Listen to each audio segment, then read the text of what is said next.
Okay, this is going to be a very superficial concept on truth theories. Am I going to do truth theories now, or am I going to do trust? Let's do trust first. How did truth and trust become a primary value in Western civilization? Some will say it was the influence of Christianity on Europeans'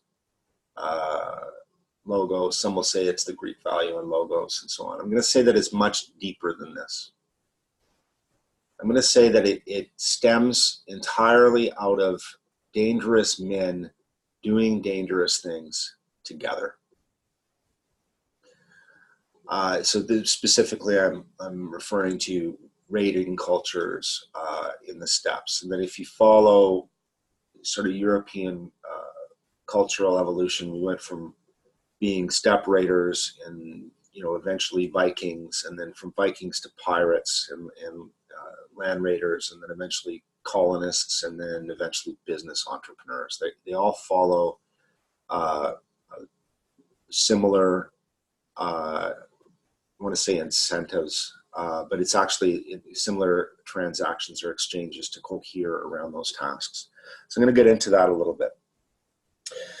If you have a raiding culture in which one of the primary means in which they gather resources is to go steal it from other people and do so violently and swiftly, you end up with a group, an in-group of violent people, people capable of a lot of violence.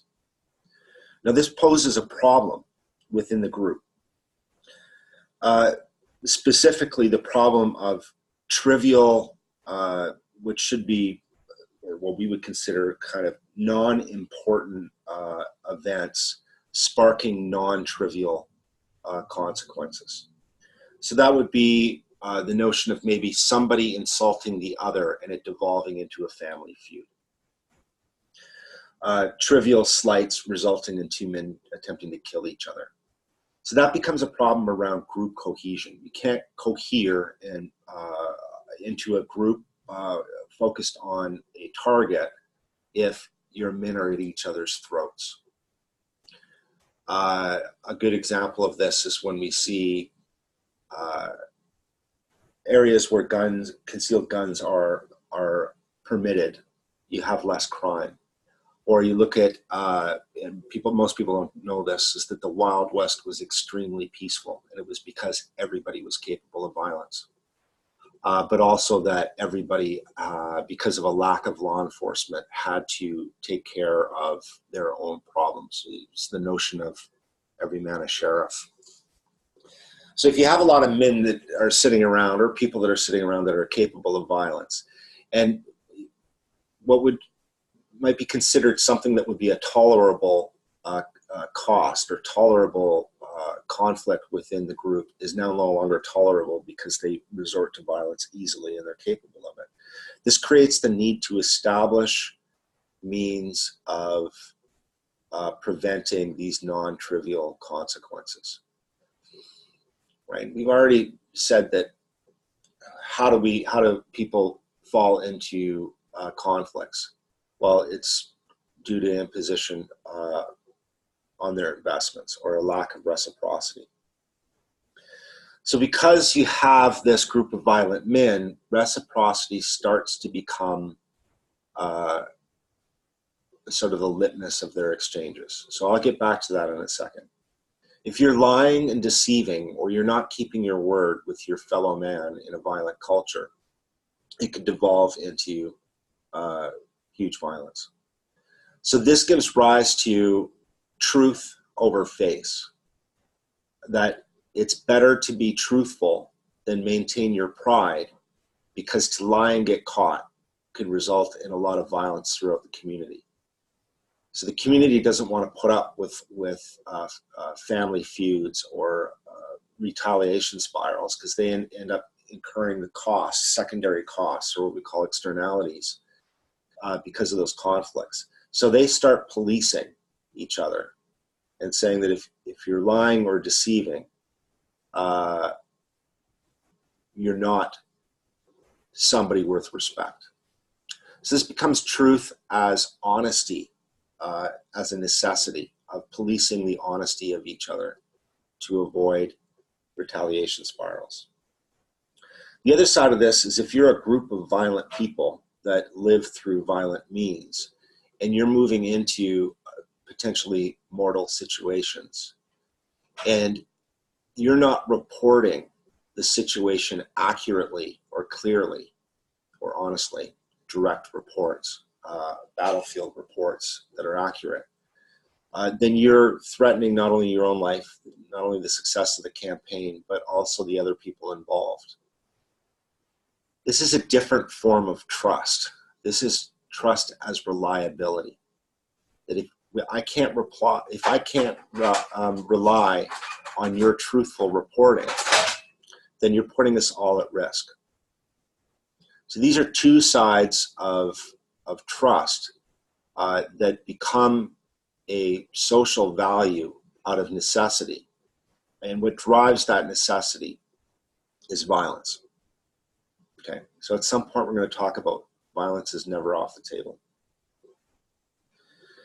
So part of that reliability are things like accurately reporting your ability.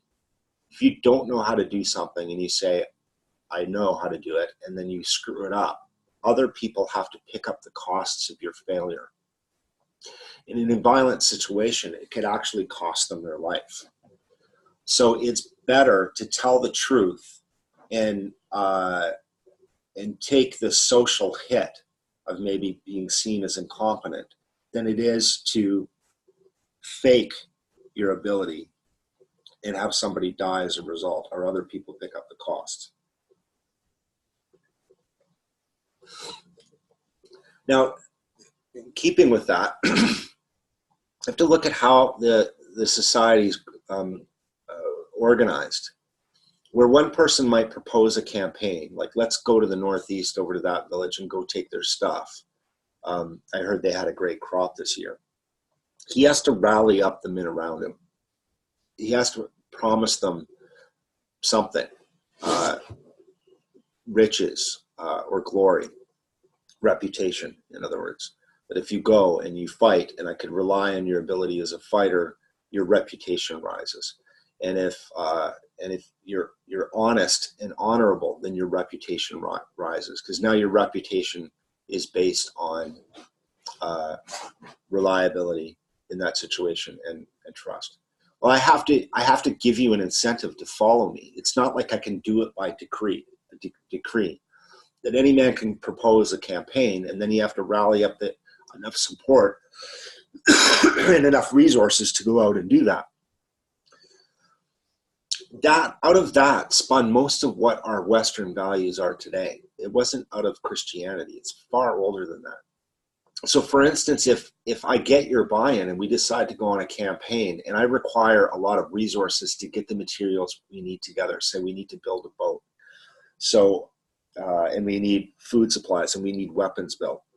So I'm asking for resources from you that if you give them to me now, you'll get more benefit at the end of the campaign. Okay, well, that idea of me collecting resources from you for that campaign then leads into the idea that if you're taking these resources, it's not for your own personal use. It's for the use of the campaign or for the village.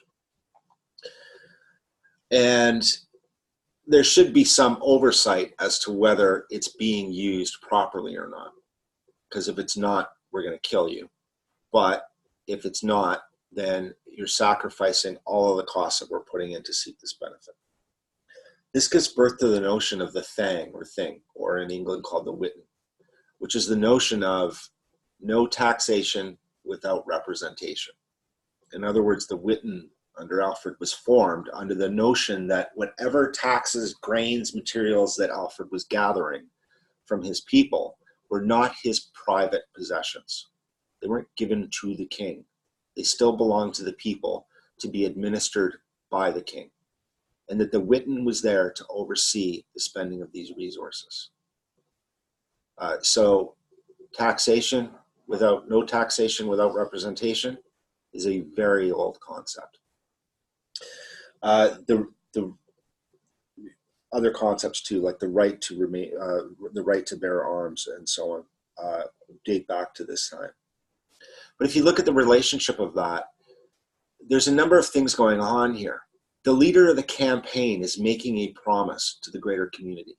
It's the promise of profit, and the request of them sharing the costs for him to succeed in fulfilling this promise. And then that's a negotiation with all of these men, all of which who can challenge them or propose their own campaign as an alternative. He has to promise them something in return. All of that is a relationship of reciprocity. And then from there, these men will follow him on his campaign. He is the leader of the campaign. Not so much that it's birthed from his mind, or that he's a better warrior, or that that he's a better man of some sort. It's not merit. What it is risk. They grant him the authority over the campaign because it's his entrepreneurial pursuit that they have joined into. So he's bearing the risk. It's his head that's going to roll if it fails. So this is another really good thing to keep in mind, assessing even within your own personal life. Authority follows risk. The one who takes the risk, the greatest risk, is the one that holds the authority. And the reason why is he can't manage that risk if you're not listening to him. You could be threatening his head by not following those commands. In other words, if you don't follow his commands, you're undermining his ability to manage that risk. And if you've engaged in the campaign with him, then you're undermining your own chances of gaining those benefits. Okay. So for instance, in construction, with my lead hand might not be better at the trades than anybody else, but he's the one who's going to get his ass torn off if something screws up. His ass first, my ass second. His ass more, my ass second. So I listen to him, and I might give counsel if I think he's wrong, but at the end of the day, I'm going to do what he says because it's his ass on the line. And then that goes all the way up to the owner of the company.